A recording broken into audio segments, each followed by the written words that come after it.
Have you ever been stranded alone at night? The kind of alone where the dark feels like it's watching you?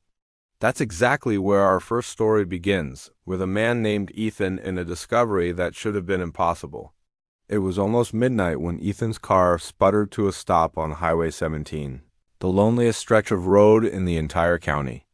A thick, eerie fog was rolling across the asphalt, like ghosts searching for warmth in the cold night air. Frustrated, he kicked the tire, and that's when something caught his eye. Half buried in a ditch by the side of the road was an old, dusty radio. It looked like it hadn't been touched in decades. Curiosity got the better of him. He picked it up, brushed off the dirt, and twisted the knob. To his shock, it still worked.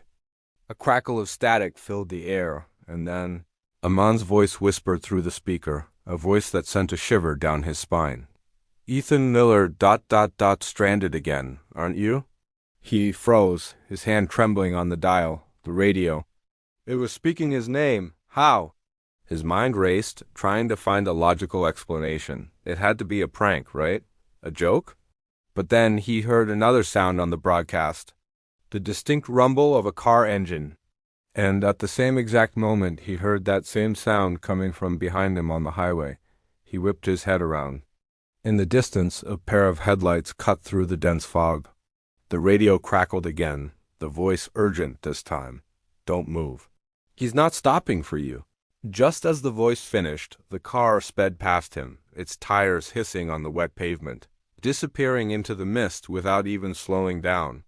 Ethan's heart was pounding in his chest like a drum. This was real. The radio's voice continued, a chilling play-by-play, describing everything happening around him with perfect, unnerving detail. It described the way the fog clung to the trees, the sound of a distant owl, the cold sweat forming on his brow. It was like a narrator for his own personal horror movie.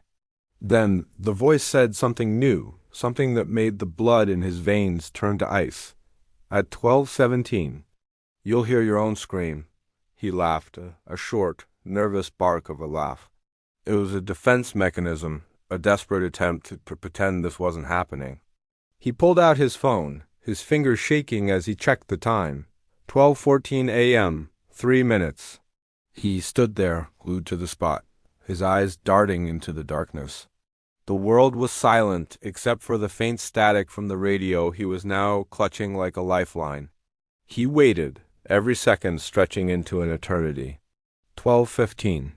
The fog seemed to be getting thicker, swallowing the world around him.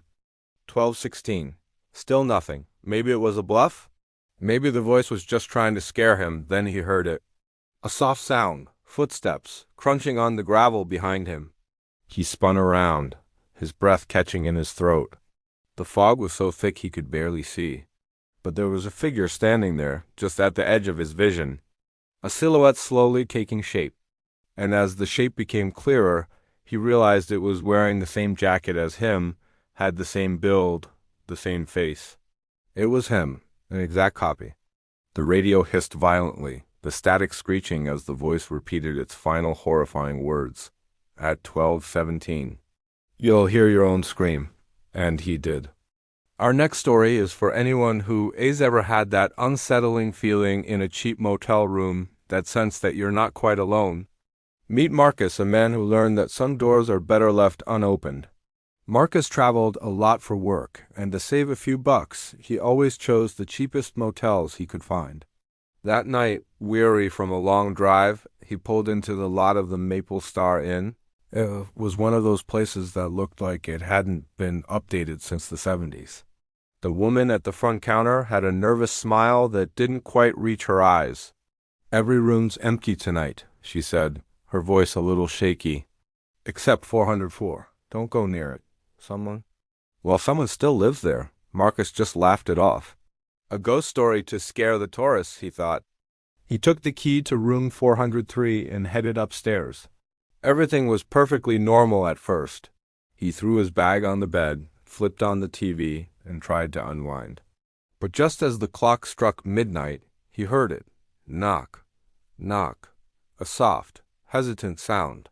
Then a voice. "Marcus." He froze, the remote falling from his hand.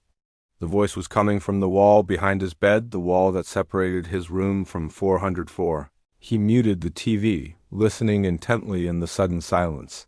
The knocking started again, a little more insistent this time.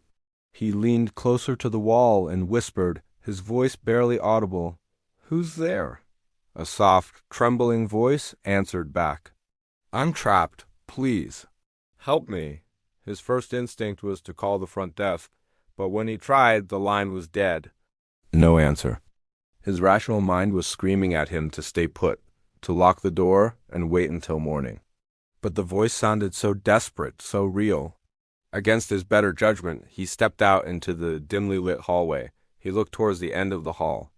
The door to room 404 stood slightly ajar, a sliver of darkness visible within. He crept towards it, his heart pounding. He told himself he would just peek inside. He pushed the door. Inside, the room was completely untouched, as if frozen in time. A thick layer of dust coated every surface, and the bedsheets were yellowed with age. But one thing was strangely, impossibly clean, the large mirror hanging on the opposite wall. It was spotless, reflecting the dusty, abandoned room with perfect clarity. Marcus stared into it, and that's when he realized something was horribly wrong. His reflection, it wasn't moving. It stood perfectly still, a frozen image of himself in the doorway, a look of pure terror on its face. Before he could even process what he was seeing, the heavy door slammed shut behind him, plunging the room into near darkness. And now, in the silence of room 404, a new voice has begun to whisper through the wall to the empty room next door. "Help me, I'm trapped." Spooky, atmospheric music begins, slightly muffled as if coming from another room. Have you ever heard a sound you couldn't explain? A whisper on the wind? A voice in an empty room? Tonight, we re-diving into stories that will make you question what is real and what is waiting just beyond the veil. Let's start with a town, a lake, and a secret frozen in time. The town of Elders Creek was famous for its serene, beautiful lake. But every winter, a chilling rumor resurfaced. Locals claimed they could hear cries echoing from beneath the thick sheet of ice. Lydia, a sharp, skeptical journalist, saw it as the perfect story. A local myth to debunk, a quick article, and then back to the city. When she arrived, the warnings were immediate and unsettling. "The lake keeps what it takes," an old fisherman told her, his eyes serious. She just smiled politely, dismissing it as folklore. That night, the air was so cold it felt like glass. Lydia set up her professional-grade audio recorder near the frozen shore, determined to prove it was just the wind or the ice shifting. For an hour, there was nothing but profound, biting silence. She was about to pack it in, feeling a little foolish when she heard it. Faint at first, then unmistakable. A muffled voice, a woman crying, seemingly coming from right under her feet, beneath the ice. Her journalistic instincts took over, mixed with a primal fear she couldn't suppress. She grabbed her flashlight and ran onto the lake, the beam shaking wildly across the frosted expanse. The voice grew louder, clearer, and it twisted her blood cold when it spoke her name. "Lydia ... please. Help me ... It was a desperate, pleading wail that seemed to vibrate through the solace of her boots. She collapsed to her knees, frantically brushing away the snow that covered the ice. And then she saw it. Trapped under the glassy, transparent surface was a face, staring back up at her. It was pale, frozen, its mouth open in a silent, eternal scream. But the most terrifying part, it was her own face. A perfect, horrified reflection of herself, trapped in the ice. Her recorder, still running, captured her final, choked words. "No.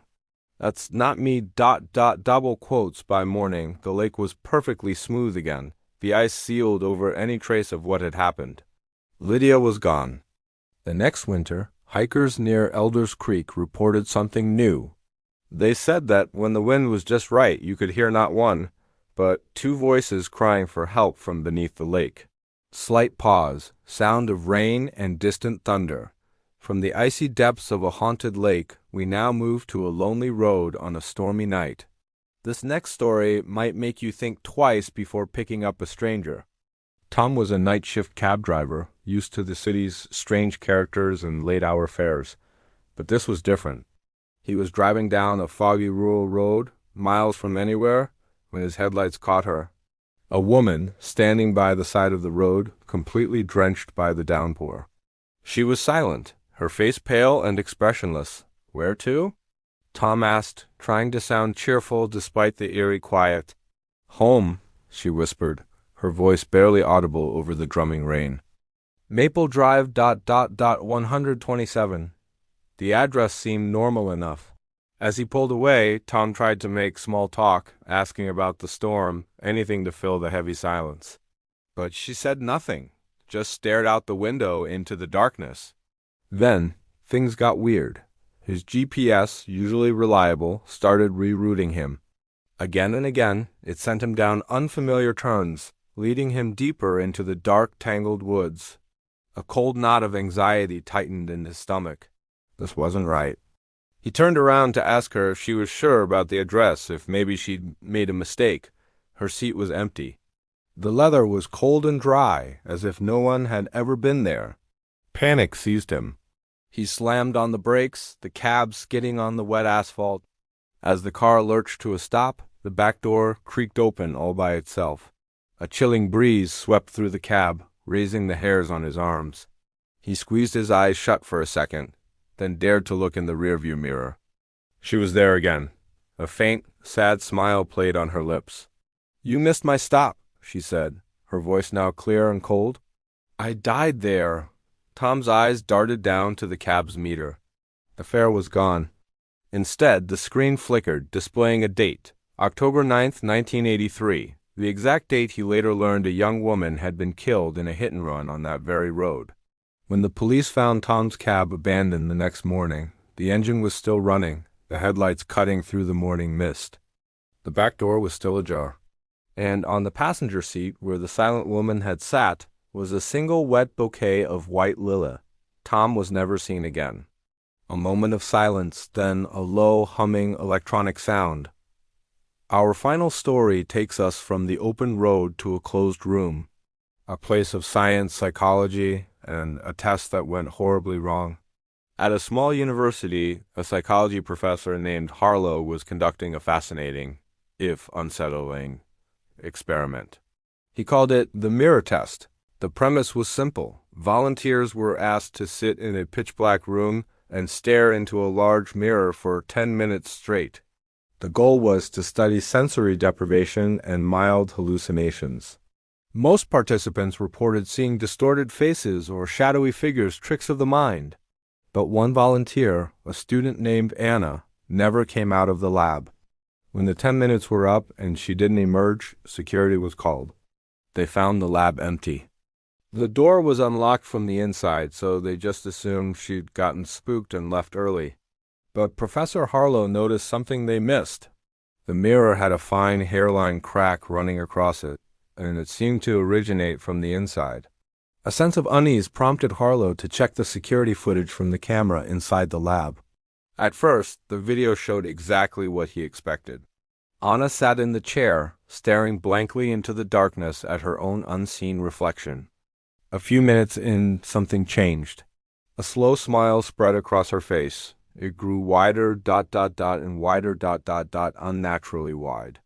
Then, something impossible happened.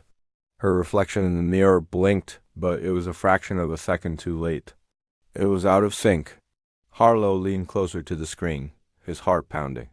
The reflection, it wasn't a reflection anymore. It began to move independently. It leaned forward, closer to the surface of the mirror, even as Anna remained perfectly still in her chair. Its smile was now a grotesque, predatory grin. Just then, the camera feed glitched, dissolving into static for a few seconds. When the picture returned, Anna's chair was empty. But on the wall behind it, the camera picked up two distinct shadows where there should have been only one. Weeks went by. The official story was that Anna had dropped out. But the university janitor told a different story.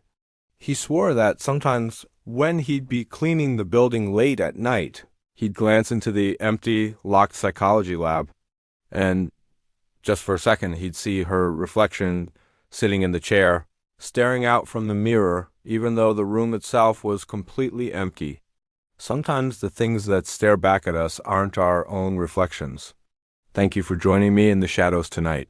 If you enjoyed these stories, don't forget to like, subscribe, and hit that notification bell.